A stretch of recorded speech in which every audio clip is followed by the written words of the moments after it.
Hi, Navaratri കാലമൊക്കെയാണല്ലോ, ഒന്ന് തുടങ്ങല്ലേ നവരാത്രി. അപ്പോൾ സ്വീറ്റ്സൊക്കെ ഉണ്ടാക്കുമല്ലോ. അപ്പോൾ ഞാനും ഇന്നൊരു സ്വീറ്റ് തന്നെയാണ് ഉണ്ടാക്കുന്നത്. അത് കുറച്ച് സമയത്തിൽ പെട്ടെന്ന് ഉണ്ടാക്കാൻ പറ്റുന്ന ഒരു സ്വീറ്റ്, അമൃതം ബോൾസ്. അപ്പോൾ അതിന് ഞാനിത് അമൃതം പൊടി, ചെറിയ കുട്ടികളുള്ള സ്ഥലങ്ങൾ വീടൊക്കെ നമുക്ക് അംഗനവാടിയിൽ നിന്നൊക്കെ കിട്ടുമല്ലോ അമൃതം പൊടി. അപ്പോൾ ആ അമൃതം പൊടി കിട്ടിയിട്ടുണ്ടായിരുന്നു. അപ്പോൾ അത് കുറച്ച് എടുത്തു, ഒന്ന് ചൂടാക്കി എടുത്തു. ഇനി ഇതിലേക്ക് വേണ്ട ശർക്കര ഒന്ന് ഉരുക്കിയെടുക്കണം. ഇതൊക്കെ പെട്ടെന്ന് ചെയ്യാൻ പറ്റുന്ന ഒരു തന്നെയാണ്. ശർക്കരയൊക്കെ അത് ഉരുകി വന്നുകൊണ്ടിരിക്കുന്നു, ഇതാ പാകമായി വന്നിട്ടുണ്ട്. ഇനി ഇതൊന്ന് അരിച്ചൊഴിക്കണം, ആ പൊടിയിലേക്ക് ഒന്ന് അരിച്ച് ഒഴിക്കണം. ഇതിൽ അരിച്ച് ഞാൻ എന്താ പൊടിയിലേക്ക് ഒഴിച്ചിട്ടുണ്ട്. ഇനി ഞാനതിലേക്ക് ഇത്തിരി ഏലക്കായ ഇടാൻ പോവാണ്. ഒരു ടേസ്റ്റിന് വേണ്ടിയിട്ട് ഏലക്കായ ഇട്ടു.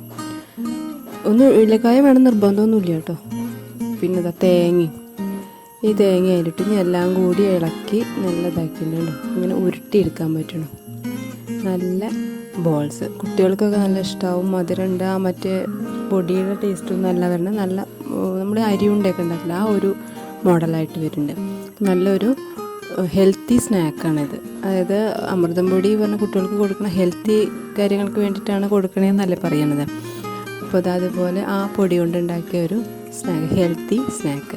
അപ്പോൾ ഉണ്ടാക്കി നോക്കൂ. അപ്പോൾ എല്ലാവർക്കും നവരാത്രി ആശംസകൾ. Thank you.